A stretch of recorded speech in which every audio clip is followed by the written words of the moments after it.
اعوذ باللہ من الشیطان الرجیم بسم اللہ الرحمن الرحیم یا ایہا الذین آمنوا لا تکونوا کالذین کفروا وقالوا لاخوانہم اذا ضربوا فی الارض او كانوا غزا لو كانوا عندنا ما ماتوا وما قتلوا۔ اے وہ لوگوں جو ایمان لائے ہو، نہ تم ہو جاؤ ان لوگوں کی طرح جنہوں نے کفر کیا۔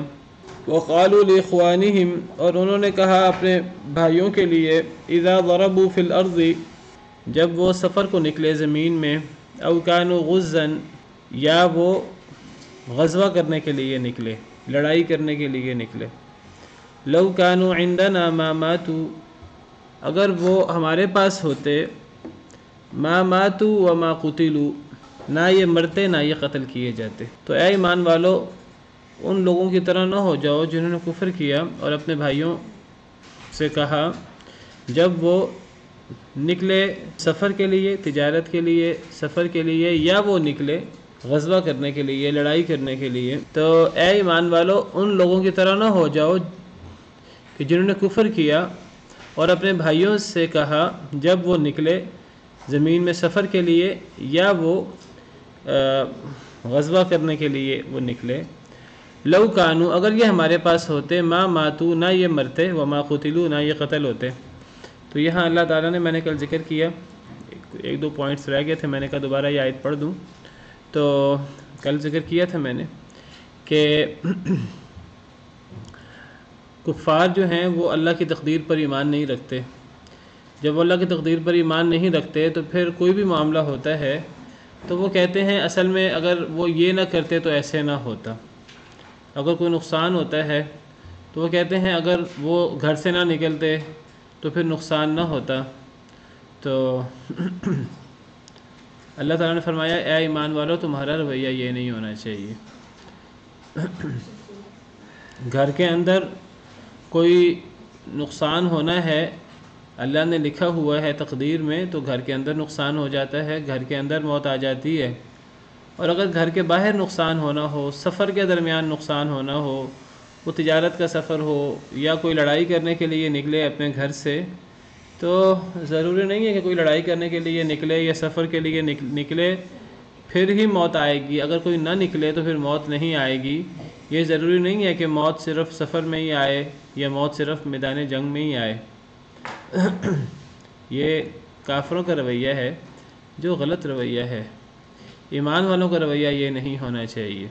ایمان والے تو اللہ کی تقدیر پر وہ راضی ہوتے ہیں، اللہ کی تقدیر پر ایمان رکھتے ہیں، چاہے وہ ظاہراً ان کے لیے مصیبت والی ہو، نقصان دہ ہو، یا وہ ان کے لیے فائدہ مند ہو، تو وہ دونوں صورتوں میں اس تقدیر کو مانتے ہیں، چاہے وہ تقدیر اچھی ہو یا بری ہو۔ تو ایمان کے ارکان میں سے ایک رکن، چھٹا رکن، ایمان بالقدر بھی ہے، ان تؤمن بالقدر خیرہ و شرہ، تو یہ کہ تم ایمان لاؤ تقدیر پر، اچھی ہو یا بری۔ تو تقدیر پر ایمان لانا ضروری ہے۔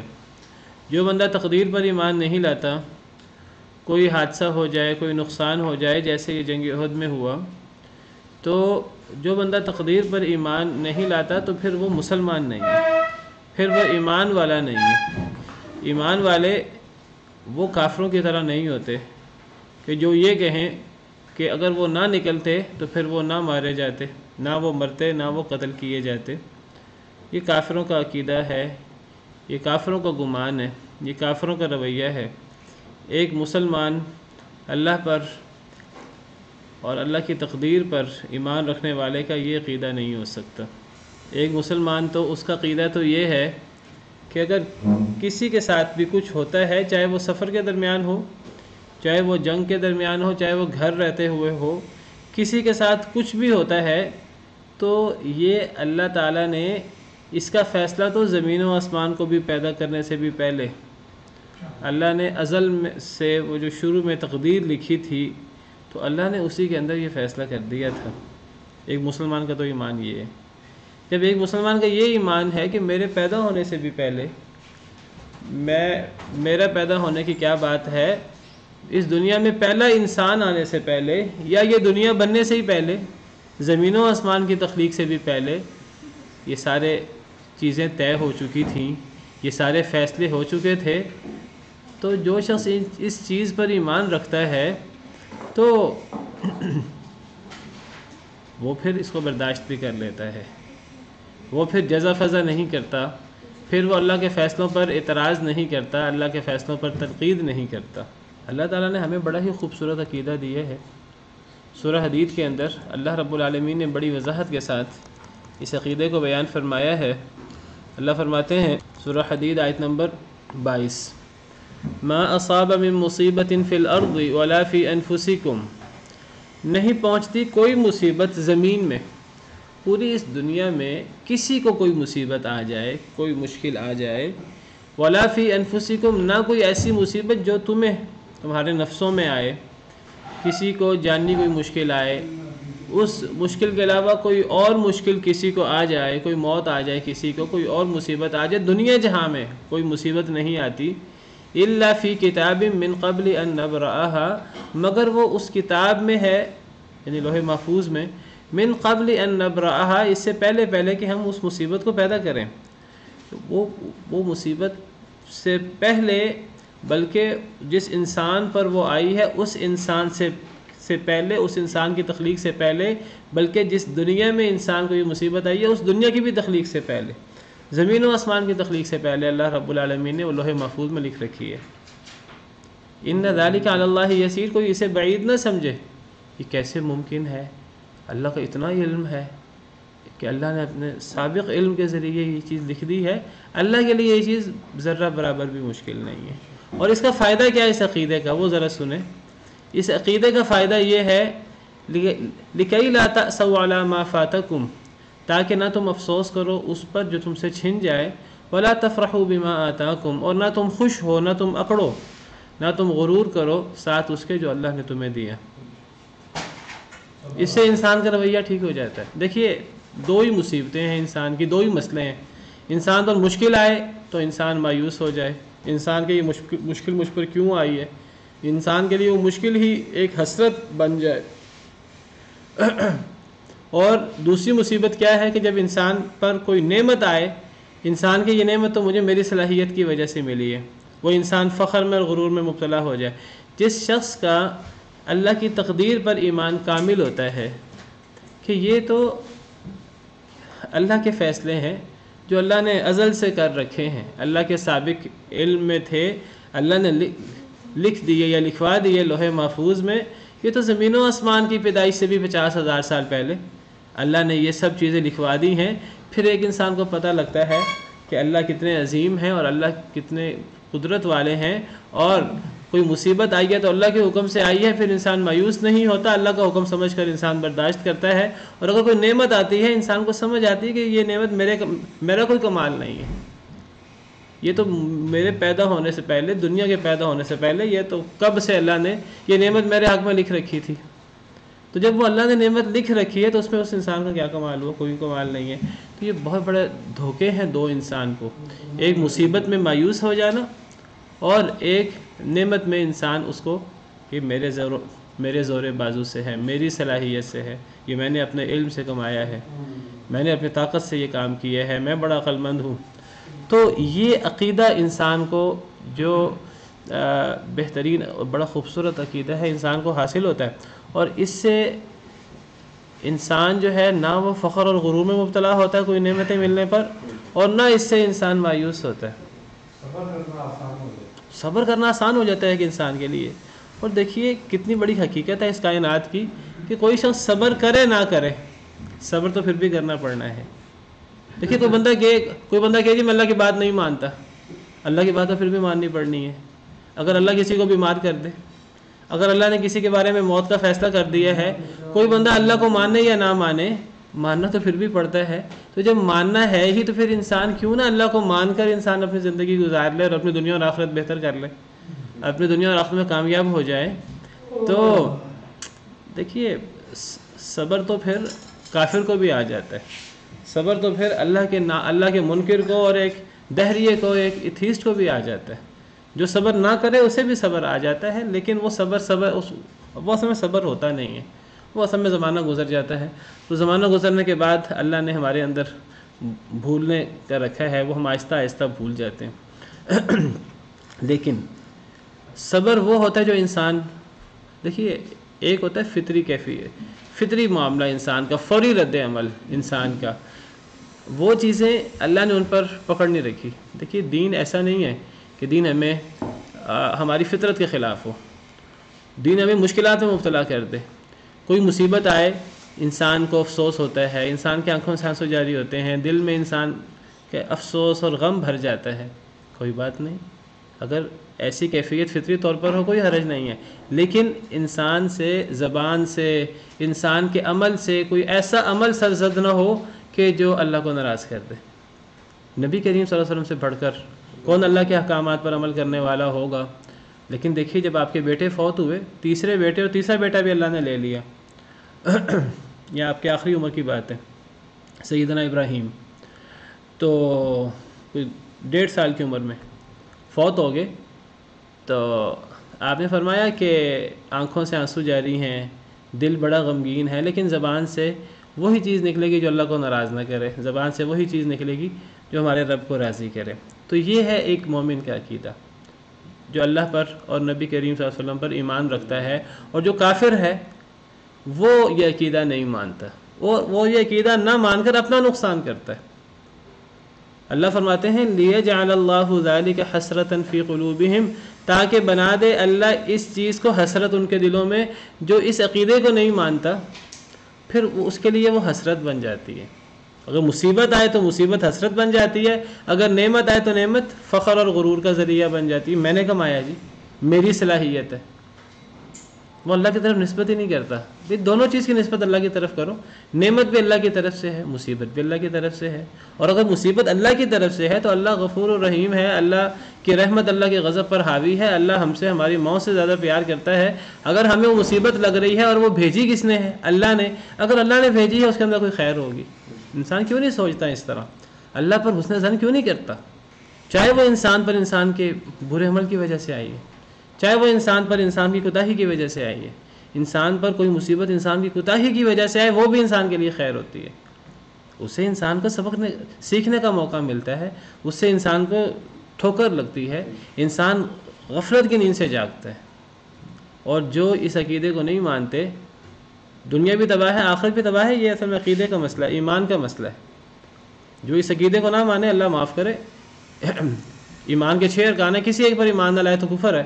اور ایمان لانے کا مطلب صرف زبان سے اقرار نہیں ہے، ایمان لانے کا مطلب دل سے ماننا، زبان سے اقرار کرنا، اور اپنے اعضاء کے ذریعے جو اللہ کی طرف سے آزمائشیں ہوں اور آزمائش میں اس کا عملی مظاہرہ کرنا۔ اور جو نہیں مانتا پھر وہ پوری زندگی حسرت میں مبتلا رہتا ہے، اگرچہ وہ چیز کم ہو جاتی ہے آہستہ، لیکن وہ حسرت میں مبتلا رہتا ہے، پھر اس کو اللہ سے شکوے شکایتیں ہوتی ہیں۔ اللہ نے فرمایا واللہ یحیی و یمیت، یاد رکھو اللہ زندہ کرتا ہے اور اللہ مارتا ہے۔ جب اللہ زندہ کرتے ہیں اور اللہ مارتے ہیں تو یہ فیصلہ بھی اللہ ہی کرتے ہیں، اور اللہ نے کہاں زندہ رکھنا ہے اور کہاں مارنا ہے، یہ میدان جنگ میں موت آنی ہے یہ کوئی ضروری نہیں ہے، یہ سفر میں موت آنی کوئی ضروری نہیں ہے، یہ گھر میں بھی موت آ سکتی ہے، اور گھر میں موت آتی ہے زیادہ لوگوں کو بلکہ گھر میں آتی ہے۔ واللہ بما تعملون بصیر، اور اللہ تعالیٰ ساتھ اس کے جو تم عمل کر رہے ہو اللہ تعالیٰ دیکھنے والے ہیں۔ اور دیکھیے ہمارا دین بالکل دین فطرت ہے، بڑا خوبصورت دین ہے، فطرت کے مطابق ہے، اور انسان کو بالکل ہلکا پھلکا کر دیتا ہے۔ نبی صلی اللہ علیہ وسلم کا ارشاد ہے، صحیح حدیث مبارکہ میں، صحیح مسلم کی حدیث ہے، آپ نے فرمایا مومن کے لیے تو ہر چیز ہی خیر والی ہے، مومن کے لیے مصیبت ہو وہ بھی خیر ہے، مومن کے لیے نعمت ہو وہ بھی خیر ہے۔ دنیا میں انسان کو یا مصیبت آئے گی یا نعمت آئے گی، 2 ہی صورتیں ہوں گی، تیسری صورت تو نہیں ہو سکتی۔ تو مصیبت میں بھی مومن کے لیے خیر ہے اگر وہ مومن ہو، اللہ پر ایمان رکھنے والا ہو۔ یہ جو عقیدہ ہے جو اللہ نے ہمیں دیا تقدیر کا، اگر اس عقیدے کو ماننے والا ہو زبان سے، دل سے، عمل سے، تو اس کے لیے ہر معاملے میں خیر ہے۔ اس بات کی کوئی مثال مل سکتی ہے؟ کس بات کی؟ یہ مصیبت میں بھی ہمارے لیے خیر ہے۔ جی میں بھی حدیث مبارکہ بیان کرنے لگا ہوں آپ کو، نبی صلی اللہ علیہ وسلم کا فرمان عالی شان ہے، نبی صلی اللہ علیہ وسلم نے فرمایا، صحیح مسلم کی حدیث ہے، بہت زبردست حدیث ہے۔ دیکھیے اللہ کا شکر ادا کیجئے، اللہ نے ہمیں اتنا بہترین دین دیا ہے، اور اللہ نے ہمیں اسلام کی توفیق دی ہے، اور یہ سعادت جو ہے وہ جو محروم ہے اس سے اللہ معاف کرے۔ تو نبی صلی اللہ علیہ وسلم نے فرمایا عجبا لامر المؤمن، یہ صحیح مسلم حدیث نمبر 2999۔ حضرت صہیب رضی اللہ عنہ فرماتے ہیں نبی صلی اللہ علیہ وسلم نے فرمایا عجبا لامر المؤمن، مومن کا معاملہ بڑا ہی عجیب ہے، ان امرہ کلہ خیر، مومن کا ہر حال ہر معاملہ خیر کا عموم ہے۔ اور دیکھیے ولیس ذاک لأحد الا للمؤمن، فرمایا یہ سعادت مومن کے علاوہ کسی کو حاصل نہیں ہے، مومن پر تو اللہ کی خیر ہی خیر ہے، یعنی مومن کا ہر حال ہی خیر سے خالی نہیں ہے، اور یہ چیز صرف مومن کو حاصل ہوتی، کافر کو نہیں ہوتی، بلکہ کافر کے لیے نہ اللہ کی رحمت اس کے لیے خیر ہے، نہ مصیبت اس کے لیے خیر ہے، مصیبت اس کے لیے مایوسی کا باعث ہے، اللہ کی رحمت اس کے لیے تکبر کا باعث ہے، دونوں چیزیں اسے تباہ کر دیتی ہیں، اور مومن کے لیے ہر معاملہ ہی خیر ہے بشرطے کہ کوئی حقیقی مومن ہو۔ اور فرمایا یہ چیز صرف مومن کو حاصل ہوگی، ان اصابتہ سراء شکر، اگر اسے نعمت ملے گی، خوشی ملے گی تو شکر کرے گا، فکان خیر اللہ، تو اس کے لیے وہ جو نعمت ہے وہ نعمت اس کے لیے بہتر وہ نعمت اس کے لیے خیر بن جائے گی۔ اگر ایک مومن نعمت ملتی ہے شکر کرتا ہے تو شکر کرنے سے اسے اس نعمت کا بھی ثواب ملتا ہے۔ حضرت دیکھیے نعمت ملے وہ بھی آزمائش ہے اللہ کی، اور اس آزمائش میں کرنا کیا ہے؟ شکر کرنا ہے، زبان سے بھی عمل سے بھی۔ وَإِنْ أَصَابَتْهُ ضَرَّاءُ، اور اگر پہنچے اسے مصیبت صبر ہے تو صبر کرتا ہے، فَكَانَ خَيْرَ اللَّهُ، وہ اس کے لیے خیر ہے، صبر تو انسان کو جنت میں لے جاتا ہے، اور جس طرح مصیبت میں صبر انسان کو جنت میں لے جاتا ہے اسی طرح نعمت میں شکر انسان کو جنت میں لے جاتا ہے۔ مصیبت میں صبر کرنا یہ اور نعمت میں شکر کرنا یہ برابر ہے، یہ نہ سمجھیے کہ جو مصیبت میں ہوتا ہے وہ قیامت کے دن بڑے درجات میں مبتلا ہوگا، بہت بڑے درجات میں ہوگا اور اس کو بڑی نعمتیں ملیں گی۔ صبر کرنے والوں کو تو نعمتیں ملنے ہی ملنی ہیں قیامت کے دن، انما یوفی الصابرون اجرهم بغیر حساب، نعمتوں والے کو بھی قیامت کے دن درجات مل سکتے ہیں بشرطے کہ وہ شکر کرے۔ وَإِذْ تَأَذَّنَ رَبُّكُمْ لَئِن شَكَرْتُمْ لَأَزِيدَنَّكُمْ وَلَئِن كَفَرْتُمْ إِنَّ عَذَابِي لَشَدِيدٌ، اور شکر کی سب سے بڑی مثال توحید اصل میں شکر ہے اللہ کی نعمتوں کا، کہ اللہ نے جب اللہ اکیلے نے نعمت کی ہے تو اس اللہ اکیلے کا شکر ادا کیا جائے زبان سے، عمل سے، اور اس کی صورت ہے عبادت، تو عبادت اللہ وحدہ لا شریک کے لیے کی جائے، تو یہ شکر ہے، اور اس شکر کے نتیجے میں انسان کو جنت ملتی ہے اور انسان جہنم سے دور ہوتا ہے۔ تو مومن کے لیے ہر معاملہ ہی بڑا خیر ہے۔ تو دیکھیے یہ عقیدہ جو ہمارا تقدیر کا ہے یہ بہت زبردست عقیدہ ہے، اور اس کی وجہ سے انسان کو بہت زیادہ حوصلہ ملتا ہے، اور اگر یہ عقیدہ نہ ہو انسان کو کبھی حوصلہ نہیں مل سکتا، وہ پھر حسرت اور ٹینشن، انگزائٹی، اور یہ جو سارے ہمارے ہاں آج مرض ہیں، ڈپریشن وغیرہ، سارے مرض جو ہیں وہ تقدیر پر ایمان نہ لانے کی وجہ سے اور یہ چیزیں پیدا ہوتی ہیں۔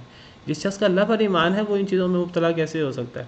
انسانی فطرت ہے وہ تو جاتا ہے دو مسئلہ تو ہو ہی جاتا ہے سر۔ کون سا؟ اس میں یہ مطلب پرابلم پیدا ہوتی ہے جب مصیبت آئے، آدمی فکر مند تو دیکھیے فکر مند تو ہر انسان ہوتا ہے، تو وہ لیکن ایک انسان اپنے فکر کو اللہ کے اوپر چھوڑ دیتا ہے، اللہ نے بھیجی ہے تو میں صبر کرتا ہوں، اللہ ہی اسے حل کرے گا، ایسا بندہ یعنی ایسی فکر میں مبتلا نہیں، ایسی فکر میں آ جاتی ہے، میں کہہ رہا ہوں ایسی فکر میں مبتلا نہیں ہوتا جو فکر اس کے ساتھ چمٹ کے رہ جائے، وہ فکر کم ہو جاتی ہے، وہ فکر کم ہو جاتی ہے، مگر یہ باتوں سے کم ہوتی ہے، چمٹی رہتی ہے فکر نہیں، لیکن بس ہاں یہ بات ہے کہ سوچ کو کسی اور سائڈ پہ کنورٹ کر لیں، اللہ کی طرف دھیان کر لیں تو پھر تو مصیبتیں ساری دور ہو جاتی ہیں۔ مگر جو کہنے والا ہے نا، ناسا جو ہے وہ بھی کہہ رہا ہے، مگر یہ اس میں بہت زیادہ متفکر ہوتا ہے ان باتوں میں۔ دیکھیے وہ تو اب ہمارا ایمان ہے نا، اب ہم اپنا ایمان جتنا اللہ کی طرف بڑھائیں گے اور جتنا ہم یہ اللہ کی تقدیر پر ایمان ہوگا اتنی چیزیں کم سے کم ہوتی جائیں گی ہمارے ایمان کے لیول کے مطابق۔ بہت ہی اچھی بات ہے، بہت حقیقت پر مبنی ہے یہ بات ہے۔ آدمی ادھر اگر سوچے، میں کہتا ہوں پھر بھی بس یہ انسان کچھ نہ کچھ تو وہ انسان وہ کنورٹ کرتا ہے کوشش کرنی چاہیے کہ اس کو چھوڑ ہی دے. وہ جتنا انسان اللہ کے ساتھ تعلق کرے گا نا اتنی چیزیں کم ہو جائیں گی. دیکھیے ہمیں حدیث میں دعا سکھائی گئی ہے کہ اللہ تعالیٰ ہمیں ایسا ایمان اور ایسا ہمیں یقین دے. یہ یقین ہے نا یہ ہماری مصیبتیں بھی ہلکی کر دیتا ہے. حدیث مبارکہ ہے نبی صلی اللہ علیہ وسلم دعا کیا کرتے تھے اللہم اقسم لنا من خشیتک ما تحول به بیننا و بین معصیتک. اے اللہ ہمیں ایسی خشیت اپنا ڈر ایسا عطا کر جو ہم میں اور آپ کی نافرمانی میں حائل ہو جائے. ومن طاعتک ما تبلغنا به جنتک. اے اللہ ایسی اطاعت ہمیں نصیب کر جو ہمیں تیری جنتوں میں لے جائے. ومن الیقینی. اے اللہ ہمیں ایسا یقین دے دے ما تهون به علینا مصائب الدنیا. دنیا کی مصیبتوں کو وہ ہلکا کر دیتا ہے. وہ کامل یقین. وہ اصل میں جب وہ کامل یقین نہیں ہوتا اصل میں بہت دفعہ دیکھیں ایمان کے بھی تو درجات ہیں نا. کسی کا ایمان زیادہ ہوتا ہے کسی کا ایمان کم ہوتا ہے. ایمان کے بھی درجات ہیں اور ایک ہوتا ہے فوری لیکن انسان سمجھاتا ہے اپنے آپ کو آہستہ آہستہ. تو وہ ایمان کے مطابق انسان کی فکریں کم ہو جاتی ہیں. بلکہ دیکھیے ہمیں تو یہ تعلیم دی ہے کہ دنیا کے میں 10,000 مصیبتیں انسان کو آتی ہیں. انسان دنیا کی مصیبتوں کو زیادہ سوار نہ کرے اپنے اوپر بلکہ انسان اصل فکر آخرت کو بنائے. اور حدیث مبارکہ نبی صلی اللہ علیہ وسلم کی حدیث مبارکہ ہے اور آپ صلی اللہ علیہ وسلم سے بڑھ کر سچا کون ہو سکتا ہے. آپ نے فرمایا جو اپنے ساری فکروں کو اکٹھا کر کے آخرت کی فکر بنا لے. من ہم ہمومہ ہما واحدا وہو ہم الآخرہ. جو اپنی ساری فکر کو ایک فکر میں لے جائے اور وہ آخرت کا فکر ہے. کفاہ اللہ من ہموم دنیا. اللہ اس کے دنیا کے سارے غم دور کر دیتا ہے. وہ اس یقین اور اس ایمان کے نتیجے میں وہ جو ایمان یہ ایمان جتنا زیادہ ہوگا یہ اتنی چیزیں جو ہے بہتر ہوں گی. ہمارے ایمان میں کمی بیشی ہوتی رہتی ہے. میں اسے انکار نہیں کرتا کہ مسلمان بھی فکروں میں مبتلا ہوتے ہیں اور ان چیزوں میں مبتلا ہوتے ہیں. تو لیکن انسان جتنا اللہ سے قریب ہوتا ہے اور جتنا اس کا اللہ پر ایمان اور یقین بڑھتا ہے اتنا یہ چیزیں کم ہو جاتی ہیں. اس کے لیے اس کی اہمیت نہیں رہتی. منفی سوچ کے بارے میں آتا ہے کہ منفی سوچ کو مثبت سوچ میں تبدیل کریں بھی آتا ہے جی. اور اصل ایمان یہ ہے ہم اصل میں سمجھتے ہیں کہ ایمان جو ہے نا آپ 100 رکھتے پڑیں رات کو اور آپ جو ہے نا وہ کوانٹٹی نہیں. اصل چیز کوالٹی اور جو ہے نا ایمان جو دل کے اندر اصل میں ہوتا ہے اور پھر وہ صرف دل میں نہیں ہوتا وہ دل سے ہماری زبان پہ آتا ہے اور زبان سے ہمارے اعضاء پر آتا ہے. اصل ایمان اس کو کہتے ہیں. اصل ایمان کوالٹی کا نام ہے اور یہ جو ایمان ہے نا یہ بڑھتا رہتا ہے. اور اگرچہ اس میں ہمارے اعمال کی تعداد یہ چیز بھی ایمان کی کمی بیشی کا باعث بنتی ہے لیکن اصل چیز کوانٹٹی نہیں ہوتی ایمان میں. اصل چیز کوالٹی ہوتی ہے. وَلَئِن قُتِلْتُمْ فِي سَبِيلِ اللَّهِ أَوْ مُتْتُمْ. اور البتہ اگر تم قتل کر دیے جاؤ اللہ کے راستے میں او متم یا تم مارے جاؤ لَمَغْفِرَةٌ مِّنَ اللَّهِ. البتہ مغفرت اللہ کی اور رحمت اور رحمت خیر زیادہ بہتر ہے مما یجمعون اس سے جو وہ جمع کرتے ہیں. فرمایا کہ اگر تم مارے جاؤ مظلومانہ تم مارے جاؤ تم شہید ہو جاؤ اللہ کے راستے میں یا تم مر جاؤ تم اللہ کے راستے میں نہ مارے جاؤ میدان میں نہ مارے جاؤ بستر مرگ پہ فوت ہو جاؤ. دونوں صورتوں میں میدان میں بھی مارے جانا یا بستر مرگ پہ بھی مارا جانا یہ دونوں صورتیں لمغفرۃ من اللہ. البتہ اللہ کی مغفرت اور اللہ کی رحمت زیادہ بہتر ہے اسے جو وہ جمع کر رہے ہیں. یعنی ایسا قتل میدان کا یا ایسی موت چاہے وہ گھر کی ہو اگر اس کے نتیجے میں انسان اللہ کی مغفرت اور اللہ کی رحمت کا مستحق بن جاتا ہے تو وہ پھر اس سے بہت بہتر ہے جو دنیا میں لوگ مال و دولت جمع کر رہے ہیں. اگر ایک انسان اللہ کے ساتھ ایمان رکھتا ہے اور اللہ کے ساتھ ایمان رکھنے کی وجہ سے نیک اعمال کرنے کی وجہ سے موت ہر ایک کو آنی ہے یا کسی کو موت آنی ہے بستر مرگ پہ کسی نے طبی موت مرنا ہے یا کسی نے مارے جانا ہے. وہ مظلوم قتل ہو وہ میدان جنگ میں قتل ہو وہ جیسے بھی قتل ہو تو میدان جنگ میں مارا جائے یا بستر مرگ پہ مارا جائے اگر وہ اللہ کی مغفرت اور اللہ کی رحمت کا مستحق ہے ایسا انسان تو پھر دنیا کی ساری نعمتوں سے اس کی موت بہتر ہے. چاہے وہ شہادت والی موت ہو چاہے وہ بستر مرگ پہ موت ہو. نیک بندے کی صرف شہادت ہی بہتر نہیں ہے. یہاں تو شہادت کی بات ہو رہی ہے. صرف شہادت ہی بہتر نہیں ہے.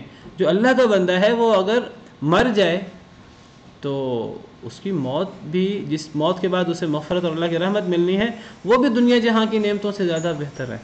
لوگ جو مال اکٹھے کرتے ہیں ان مال و دولت سے یہ موت اور یہ جو قتل ہے، شہادت ہے، یہ 1000 درجہ بہتر ہے، جس کے بعد انسان کی اللہ سے ملاقات ہوگی، اپنے رب سے، اور اللہ اس سے راضی ہوں گے۔ ہاں باقی اگر یہ موت کے بعد اللہ ناراض ہو تو بہرحال اس کی بات نہیں ہو رہی، یہ اس موت اور اس قتل اور اس شہادت کی بات ہو رہی ہے کہ جس میں اللہ راضی ہو، انسان کے اعمال اللہ کی رضا والے ہوں۔ وَلَئِن مُتُّمْ أَوْ قُتِلْتُمْ لَإِلَى اللَّهِ تُحْشَرُونَ، البتہ اگر تم مارے جاؤ یا تم قتل کر دیے جاؤ، البتہ اللہ کی طرف ہی تم اکٹھے کیے جاؤ گے۔ یہاں اب شہادت کی بات ہو رہی ہے، اللہ تعالیٰ ہمارے شہادت میں اور موت میں فرق کیا ہے؟ تم کہہ رہے ہو کہ اتنے شہید ہو گئے، اتنے شہید ہو گئے، منافقین اور دیگر لوگ اتنے مارے گئے، بھئی کیا فرق ہے؟ جو میدان میں مارے گئے، وہ جو بستر پہ مر جاتے ہیں، وہ دونوں صورتوں میں جانا تو اللہ کے پاس ہی ہے، تو اللہ کو راضی کر کے اور اللہ کے راہ میں قربان ہونا وہ کیا برا ہے؟ ٹھیک ہے نقصان ہے، کوئی بات نہیں، لیکن انسان جہاں اللہ کے پاس رہا ہے اللہ کو راضی کر کے، کامیاب ہو گیا، یہ انسان ناکام تو نہ ہوا۔ فرمایا فَبِمَا رَحْمَةٍ مِّنَ اللَّهِ لِنْتَ لَهُمْ، بس بسبب اللہ کی رحمت کے آپ نرم ہیں ان کے لیے۔ اللہ کی رحمت ہے کہ آپ ان کے لیے نرم ہیں، اے اللہ کے نبی صلی اللہ علیہ وسلم۔ لنتا، آپ نرم ہیں، لنتا یہ لانا یلینو سے ہے، لنتا آپ نرم ہیں، لہم ان کے لیے، آپ ان سے نرمی کا معاملہ کرتے ہیں، آپ ان سے شفقت اور محبت سے بات کرتے ہیں، پیار سے بات کرتے ہیں، اور آپ ان کے ساتھ نرمی اور شفقت فرماتے ہیں عملاً۔ وَلَوْ كُنْتَ فَظًّا غَلِيظَ الْقَلْبِ، اور اگر آپ سخت خو ہوتے، سخت زبان والے ہوتے، برا بلا کہنے والے اور سخت کلامی کرنے والے ہوتے، غلیظ القلب سخت دل کے ہوتے، لَانْفَضُّوا مِنْ حَوْلِكَ، البتہ یہ بھاگ کھڑے ہوتے آپ کے ارد گرد سے۔ یہ جو اللہ تعالیٰ نے اتنے آپ کے جان نثار اکٹھے کر دی ہیں آپ کے ارد گرد، جو آپ سے اپنی جان سے زیادہ محبت کرتے ہیں، تو یہ اللہ کا کرم ہے کہ اللہ نے آپ کو نرم بنایا ہے۔ صرف نبی صلی اللہ علیہ وسلم کا جو فضیلت اور مقام ہے، صرف اس کی وجہ سے صحابہ اکٹھے آپ کے پاس اکٹھے نہیں ہوتے تھے، جو اللہ نے آپ کے اندر جو خوبیاں رکھی تھیں، نرمی والی اور شفقت والی، زبان سے بھی آپ کا دل بھی، آپ بہت رقیق القلب تھے زبان کے اعتبار سے بھی، اور آپ مسلمانوں کے ساتھ، مسلمان کیا، مسلمانوں، کافروں اور پوری دنیا کے ساتھ رحمت للعالمین۔ تو یہ اللہ کی شفقت تھی، اور اللہ نے آپ کو یہ صفات دی تھی، ان صفات کی وجہ سے یہ لوگ آپ کے ارد گرد اکٹھے ہو گئے تھے بہت زیادہ۔ اگر آپ سخت زبان والے ہوتے، سخت دل والے ہوتے، لوگ آپ کے پاس سے بھاگ جاتے۔ فاعف عنہم، پس آپ انہیں معاف کریں، واستغفر لہم، آپ ان کے لیے استغفار کریں، وشاورہم فی الامر، اور آپ مشورہ کریں ان سے معاملے میں۔ اس سے پتہ لگتا ہے کہ انسان کے مزاج میں نرمی ہونی چاہیے، انسان کے مزاج میں بھی نرمی ہونی چاہیے، انسان کے دل بھی رقیق القلب، انسان کو رقیق القلب ہونا چاہیے، ایک انسان کو دوسروں پر ترس آنا چاہیے۔ اللہ معاف کرے، کئی لوگ ایسے سخت دل کے ہوتے ہیں کہ وہ ہمارے ہاں ایسی ویڈیوز اور ایسی فلمیں اور ایسی چیزیں ہوتی ہیں کہ ان کا تشدد ہوتا ہے، اور ہم ایسی چیزیں دیکھ کر ہم بڑے سخت دل ہو جاتے ہیں بعض دفعہ، اور ہمیں کسی پر کوئی رحم نہیں آتا۔ انسان کو رقیق القلب ہونا چاہیے، کسی پر کوئی مصیبت آئے، چاہے وہ انسان نہ ہو، ہمارا بھائی نہ ہو، کوئی ہمارا مخالف ہی کیوں نہ ہو، کوئی انسان نہ ہو، کوئی جانور ہی کیوں نہ ہو، کوئی حشرات الارض میں سے کوئی نہ ہو، انسان کو سوچنا چاہیے کہ اسے بھی تکلیف ہوتی ہے، جس کے اندر بھی جان ہے اسے تکلیف ہوتی ہے، تو انسان کو رقیق القلب ہونا چاہیے، اور انسان کو نرم زبان والا ہونا چاہیے۔ یہ نبیوں کی صفت ہے۔ فضلاً، سخت زبان والے، زبان نرم ہونی چاہیے، دل نرم ہونا ہی چاہیے۔ جنتی لوگوں کی ایک بڑی صفت یہ ہے کہ جنتی لوگوں کا دل نرم ہوتا ہے، حدیث مبارکہ کے مطابق، غلیظ القلب، سخت دل نرم ہو، رقیق القلب ہو، وہ شخص بڑا ہی اللہ کے ہاں اس کا بڑا مقام ہے کہ کوئی واقعہ دیکھے، کسی انسان کو دیکھے مشکل میں، کسی جانور کو مشکل میں دیکھے، اس کے دل میں رحم آ جائے، یہ بہت بڑا عمل ہے۔ ایک انسان کے دل کے اندر اس کی رقت قلبی کا پتہ لگتا ہے، اور پھر انسان جو ہے نا، اس کی زبان میٹھی ہو، زبان سخت نہ ہو، دوسروں کو گالم گلوچ کرنے والا نہ ہو، سخت زبان کرنے والا نہ ہو۔ یہ سخت زبان یہ شیطان کو حاوی ہونے کا بڑا موقع دیتی ہے، اللہ فرماتے ہیں وَقُلْ لِعِبَادِي يَقُولُوا الَّتِي هِيَ أَحْسَنُ، اے میرے کہہ دیجئے میرے بندوں سے یقول الَّتِي هِيَ أَحْسَنُ، اچھی بات کیا کریں. ان الشیطان ينزغ بینہم، شیطان فساد ڈال دیتا ہے. کیسے؟ یعنی بری بات سے، سخت بات سے شیطان فساد ڈال دیتا ہے. سخت بات سے مراد گالم گلوچ کرنا یا ویسے ہی کسی سے سخت لہجے میں بات کرنا. سخت لہجے میں بات کرنے کی ضرورت ہے تو بات کرنی چاہیے، اور وہ ضرورت ہر وقت نہیں ہوتی، تو نرمی سے بات کرنی چاہیے اور گالم گلوچ کے بغیر بات کرنی چاہیے. اور یہ نرمی یہ بہت فائدہ دیتی ہے انسان کو. نبی صلی اللہ علیہ وسلم نے فرمایا کہ یہ جو نرمی ہے، صحیح حدیث ہے آپ کی، آپ نے فرمایا ان الرفق لا يكون في شيء الا زانه، جس چیز میں نرمی آ جائے وہ اسے خوبصورت اور مزین بنا دیتی ہے. ولا ينزع من شيء الا شانه، اور جس چیز سے بھی نرمی نکل جاتی ہے وہ اسے عیب دار بنا دیتی ہے. کچھ لوگ ہیں وہ کہتے ہیں کہ نہیں جی وہ کئی جگہوں پر سختی کی ضرورت ہوتی ہے. ٹھیک ہے، وہ بہت کم چیزیں ایسی ہیں جہاں سختی کی ضرورت ہوتی ہے.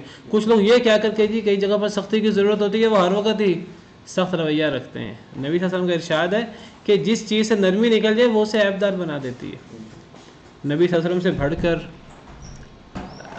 لوگوں کو اچھا کنٹرول کرنے والا، اچھا امیر، اچھا باپ، اور ہر لحاظ سے آپ سے بڑھ کر اچھے اخلاق والا کون تھا؟ اور آپ ہر معاملے میں نرم تھے، ہر معاملے میں نبی صلی اللہ علیہ وسلم نرم تھے. سیدنا انس رضی اللہ عنہ آپ کے پاس 10 سال انہوں نے خدمت کی ہے.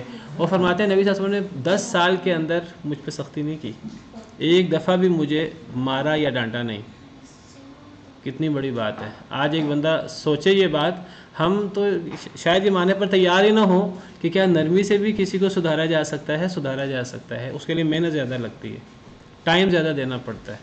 اصل میں ہم کہتے ہیں کہ سختی سے ہم وہ جو شارٹ کٹ چاہتے ہیں نا، ہم کہتے ہیں سختی سے وہ 1 مہینہ اصلاح رہے گی. وہ ہم سختی تب کرتے ہیں جب ہمارے اندر نرمی سے تربیت کرنے کے لیے وقت نہیں ہوتا، نہ اپنے خدام کو نہ اپنی بیویوں کو. آپ نے کبھی اپنی کسی بیوی کو جو ہے وہ آپ نے ان سے سخت لہجے میں بات کی ہو، یا آپ نے ان کو جو ہے نا وہ ڈانٹا ہو یا ان کو مارا ہو؟ اسلام نے اجازت دی ہے مخصوص حالات میں، اجازت تھی، لیکن نبی صلی اللہ علیہ وسلم نے کبھی اس اجازت سے فائدہ نہیں اٹھایا. اور وہ آپ کی بہت محبت کرنے والی اور بہت جانثار. اور آپ کی حدیث ہے. کچھ لوگ کہتے ہیں جی وہ جو حکمران ہے یا جو امیر ہے وہ تو ڈنڈے کے بغیر کام نہیں چلتا. میں یہ نہیں کہتا روب نہیں ہونا چاہیے، امیر کا روب ہونا چاہیے. وہ ایک انسان کی اللہ سے ڈرنے والا ہو اور اس کی شخصیت ہو، شخصیت کا ویسے روب ہوتا ہے چاہے وہ نرم ہی کیوں نہ ہو. لیکن یہ سمجھنا کہ وہ سختی کے ساتھ، سختی کے بغیر عمارت ہوتی نہیں. نبی صلی اللہ علیہ وسلم نے امیر کے بارے میں فرمایا ہے، صحیح حدیث ہے آپ کی، امیر کے بارے میں آپ نے فرمایا کہ اللہم من ولی من امر امتی شیئا، اے اللہ کوئی شخص اگر میری امت کے کچھ لوگوں کا امیر بن جائے، حکمران بن جائے، فشق علیہم، پھر ان پہ سختی کرے، فشقق علیہ، اے اللہ تو بھی اس پہ سختی کر. ومن ولی من امر امتی شیئا، جو شخص میری امت میں سے، میری امت کے کچھ لوگوں کا حکمران بنے، ان کا سردار بنے، تھوڑے ہوں یا زیادہ ہوں، فرفق بہم، پھر وہ ان کے ساتھ نرمی کرے، فرفق بہ، اے اللہ تو بھی اس کے ساتھ نرمی کر. کیسی دعا ہے نبی صلی اللہ علیہ وسلم کی تا قیامت. اس سے پتہ لگتا ہے کہ امیر بھی نرم ہو سکتا ہے اور نرمی سے وہ کام نکال سکتا ہے جو سختی سے کئی دفعہ نہیں نکالے جا سکتے. اگر کوئی کمپنی کا اونر ہے تو اس کی جو ملازمین ہیں ان کے ساتھ اچھا رہے گا. دیکھیے یہ حدیث تو صرف امیر کے بارے میں نہیں ہے، یہ تو ہر ایک کے بارے میں. جو میری امت میں کچھ لوگوں کا ذمہ دار بن جائے تو نرمی سے وہ کام ہو جاتے ہیں جو سختی سے نہیں ہوتے. اور آپ دیکھیے کہ یہ آیت کس موقع کی ہے. نرمی کا ذکر کر کے فرمایا آپ انہیں معاف کریں، ان کے لیے استغفار کریں، اسے مشورہ کریں. یہ آیت اصل میں اس واقعے کے بارے میں نازل ہوئی ہے جو میں نے کئی دفعہ ذکر کر چکا ہوں، توجہ دلا چکا ہوں، کہ وہ جو نوجوانوں نے کہا تھا کہ ہم نے باہر جا کے لڑنا ہے. نبی صلی اللہ علیہ وسلم کی رائے تھی کہ ہمیں اندر رہ کے لڑنا ہے، اور منافقین کی بھی یہی رائے تھی، اور اس وجہ سے منافقین کو موقع بھی ملا اور وہ ساتھ بھی چھوڑ گئے. لیکن نبی صلی اللہ علیہ وسلم نے کبھی انہیں اس بات کا تانا نہیں دیا نوجوانوں کو کہ تمہاری وجہ سے ہمیں نقصان اٹھانا پڑا. نہ نبی صلی اللہ علیہ وسلم نے تانا دیا ہے، نہ قرآن میں کہیں یہ ذکر موجود ہے. حالانکہ ان نوجوانوں نے اپنے جوش کا اظہار کیا تھا، حالانکہ ان کی عمر چھوٹی تھی، ان کو بڑوں کے ہوش کے مطابق چلنا چاہیے تھا، لیکن انہوں نے جوش کا مظاہرہ کیا اپنی عمر کے مطابق، لیکن انہیں اس بات کا تانا نہیں دیا گیا، بلکہ فرمایا فاعف عنہم، یہ نوجوان ہیں یا وہ جو لوگ جن سے غلطیاں بھی ہوئیں جنگ کے معاملے میں جس کی وجہ سے نقصان بھی ہوا، فرمایا کہ فاعف عنہم، آپ پھر بھی آپ انہیں معاف کر دیں، واستغفر لہم، صرف انہیں اپنا حق معاف نہ کریں، ان کے لیے استغفار بھی کریں اللہ تعالیٰ سے، اللہ بھی انہیں معاف کر دے، وشاورہم فی الامر، انہیں آئندہ مشورے میں شریک بھی رکھیں، یعنی یہ نہیں کہ آئندہ میں نے ان سے مشورہ نہیں کرنا، ان سے یہ کوتاہی ہوئی تھی، ان سے یہ ہوا تھا اور انہوں نے یہ مشورہ دیا تھا، نہیں، آئندہ ان کو مشورے میں پھر شریک رکھیں، اگر پہلے مشورہ کیا تھا وہ مشورے، اگر ان کے مشورے کی وجہ سے کوئی نقصان ہوا ہے، مشورے کی وجہ سے نقصان نہیں ہوا، نقصان اور وجوہات کی وجہ سے ہوا ہے، لیکن اگر نقصان ہوا ہے کچھ صحابہ کرام کی وجہ سے، مال غنیمت جمع کرنے کی وجہ سے، کچھ اس کی وجہ سے، اس کا مطلب یہ نہیں کہ آئندہ اب ان کا بائیکاٹ ہے، نہیں، آئندہ بھی آپ ان کو معاف بھی کریں، ان کے لیے استغفار بھی کریں اور ان کو آئندہ بھی مشورے میں شریک رکھیں، اور یہ امر کا صیغہ ہے۔ اب یہاں علماء کہتے ہیں کہ حاکم کے لیے لوگوں کے ساتھ مشورہ کرنا ضروری ہے، بعض اس کو واجب کہتے ہیں، بعض اسے مستحب کہتے ہیں،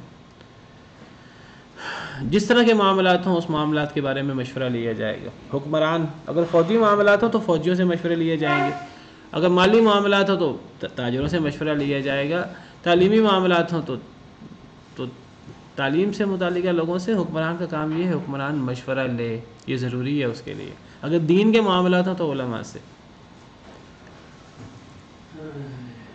علماء کہتے ہیں کہ جو حکمران، یہ کس کا قول ہے، ابن عطیہ بہت بڑے مفسر ہیں، وہ فرماتے ہیں علماء کا اتفاق ہے کہ جو حکمران مشورہ نہیں لیتا، ایسے حکمران کو حکمران آنے کا حق ہی نہیں ہے، ایسے حکمران کو اگر معزول کیا جا سکے، ایسے حکمران کو معزول کر دینا چاہیے جو مشورہ نہیں کرتا لوگوں سے، مشورہ کرنا ضروری ہے لوگوں سے، اور مومنوں کی ایک علامت ہے وَأَمْرُهُمْ شُورَى بَيْنَهُمْ، سورہ شورا میں اللہ، پوری سورت ہے قرآن کریم کی شورا، مشورہ والی سورت، کہ مسلمانوں کا معاملہ آپس میں مشورے کے ساتھ چلتا ہے، تو فرمایا کہ مشورہ کیجئے ان سے معاملے میں، فَإِذَا عَزَمْتَ، پس جب آپ عزم کر لیں، فَتَوَكَّلْ عَلَى اللَّهِ، تو اللہ پہ توکل کریں، ان اللہ یحب المتوکلین، بے شک اللہ تعالیٰ توکل کرنے والوں سے بہت محبت کرتے ہیں، بہت پسند کرتے ہیں۔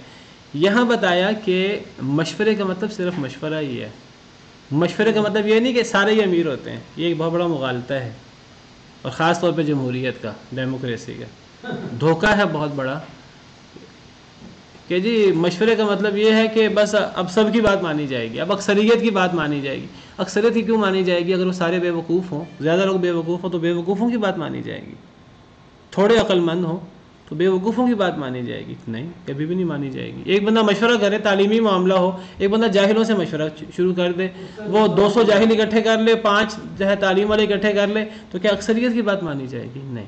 فرمایا عزم ایک کرتا ہے، فَإِذَا عَزَمْتَ، اے نبی صلی اللہ علیہ وسلم مشورہ تو ضرور کریں، جب عزم آپ کریں، آپ کون ہیں؟ آپ امیر ہیں، فیصلہ امیر کرتا ہے، یعنی امیر کا کام ہے لوگوں سے مشورہ لے، سب لوگوں سے رائے لے، لیکن سب لوگوں کو حاکم نہیں بنائے گا امیر، کیونکہ سب حاکم نہیں بن سکتے۔